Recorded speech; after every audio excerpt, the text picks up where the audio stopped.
Aujourd'hui, on va parler de la nouvelle barre de son de Sonos, c'est la Sonos Ray. Il s'agit de la barre de son la moins chère de la gamme. Alors, quels sont les compromis? A-t-on toujours les fonctionnalités qu'on aime chez Sonos? Et surtout, est-ce qu'elle est faite pour toi et tes usages? C'est ce qu'on va voir ensemble.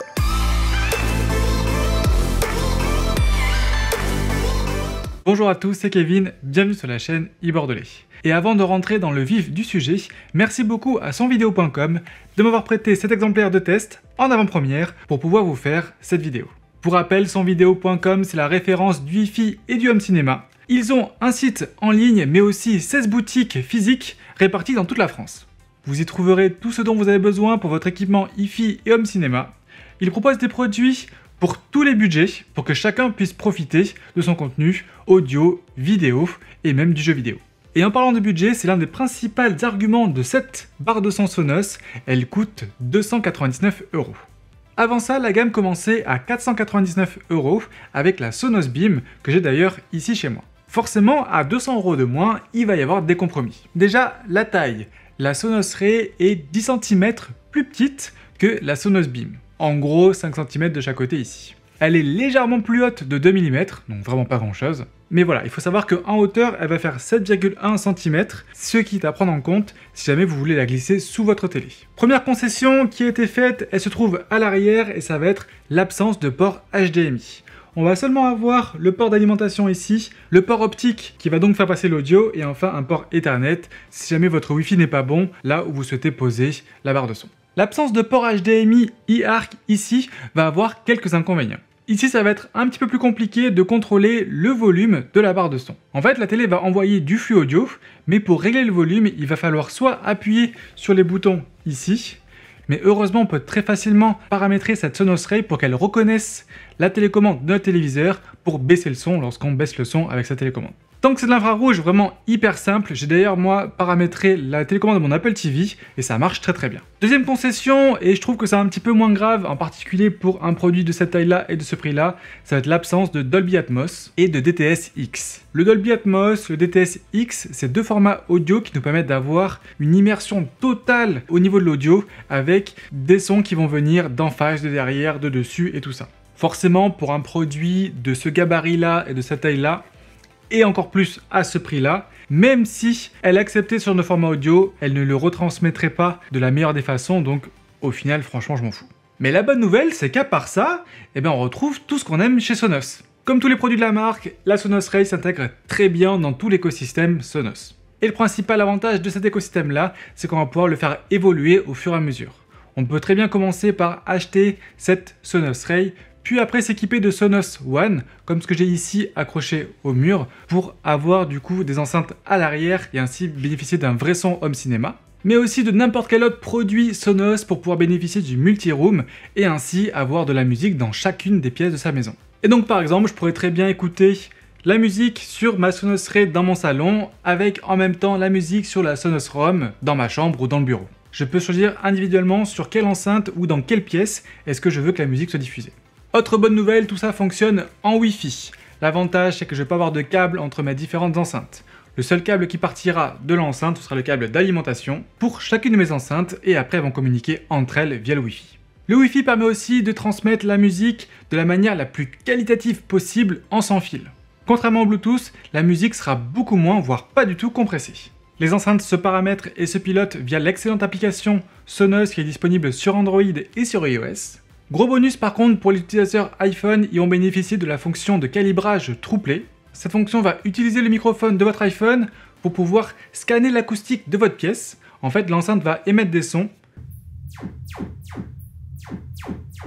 qui vont être enregistrés par l'iPhone et à partir de ça, l'enceinte va pouvoir personnaliser son son en fonction de l'acoustique de votre pièce. Parce que forcément, l'acoustique sera différente si jamais l'enceinte est posée directement sur un meuble, si elle est glissée dans le meuble, si elle est accrochée au mur. Plein de trucs qui font que le son se propage de manière différente. Et bien grâce à la fonction de calibrage Trueplay, l'enceinte se paramétrera de la meilleure des façons pour votre salon. Ok, tout ça c'est bien beau, mais à l'usage, qu'est-ce que ça donne? Alors déjà pour un usage barre de son, donc sous la télé, le son va être bien meilleur que le son intégré à votre télé. Plus on avance dans le temps et plus les télés sont fines, donc moins il y a de place pour mettre des bonnes enceintes, et en particulier pour tout ce qui est grave, parce que pour du son grave, il faut du volume, et du volume dans des télés hyper fines, on en a quasiment plus. Pour regarder la télé de manière générale, elle est excellente. On a une très bonne retransmission des voix. Donc pour tout ce qui est émissions de télé, les journaux TV, tout ça, ça sera très bien. Pour l'usage séries et TV, là aussi ça va être très bien parce qu'on va avoir une bonne restitution des sons d'ambiance. Et vu que ces sons sont généralement assez graves, c'est vraiment beaucoup mieux que les haut-parleurs intégrés à la télé. Mais bien sûr, pour une immersion complète, là clairement ça vaut le coup de penser à investir aussi dans des enceintes arrière, comme les Sonos One par exemple. Surtout que le son de la Sonos Ray est assez directif, donc il part vraiment tout droit, donc vraiment face à vous. Et ça ajoute vraiment quelque chose d'avoir des enceintes aussi un petit peu à l'arrière pour avoir cet effet immersif et vraiment être plongé dans le contenu audio de son film, sa série ou même son jeu vidéo.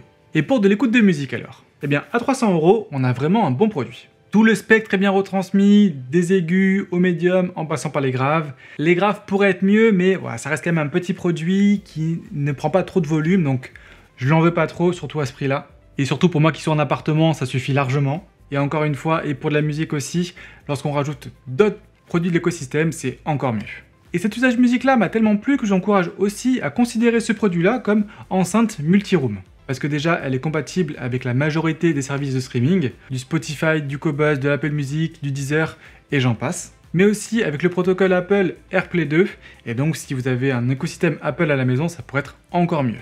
Comme par exemple l'utiliser comme enceinte d'ordinateur. Avec AirPlay 2 ça se fait très bien, ou alors si vous avez une tour en liaison optique. Vu qu'elle est quand même assez fine, vous pourrez très bien la glisser sous votre écran, et donc bénéficier d'un très bon son. C'est aussi une enceinte qu'on va pouvoir mettre dans la chambre, que ce soit sous la télé si vous avez une télé dans la chambre, ou juste pour écouter de la musique. Là encore, un super son et un très faible encombrement. Vous l'aurez compris, c'est vraiment un produit multifonction.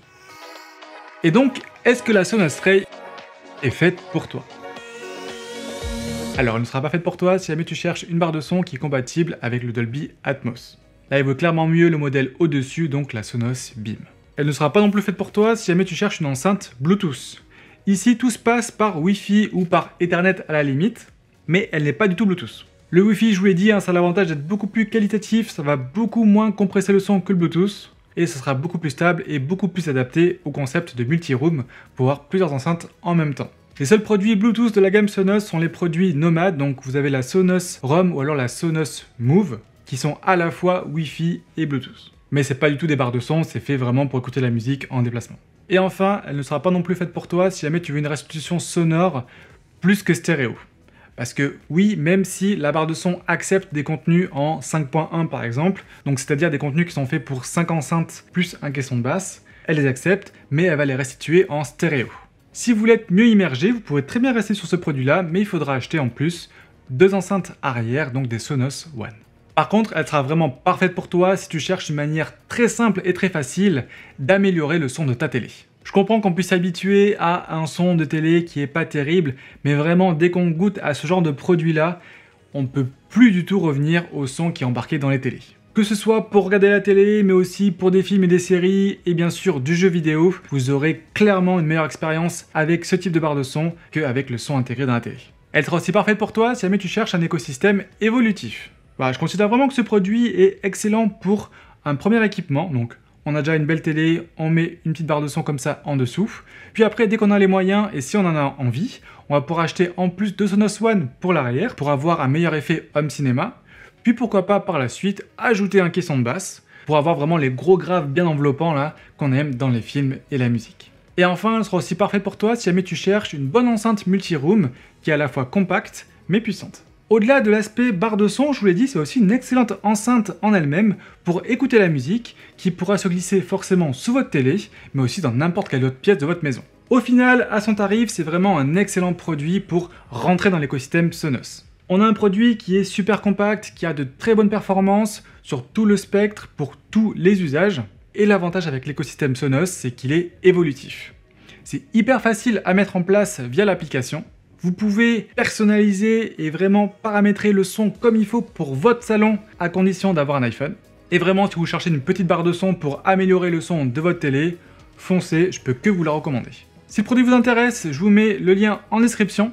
N'hésitez pas à poser toutes vos questions en commentaire, j'y répondrai avec grand plaisir. Pensez à mettre un petit pouce bleu si la vidéo vous a plu et vous a aidé, ça motive vraiment. Et nous on se retrouve très vite, en live ou en vidéo.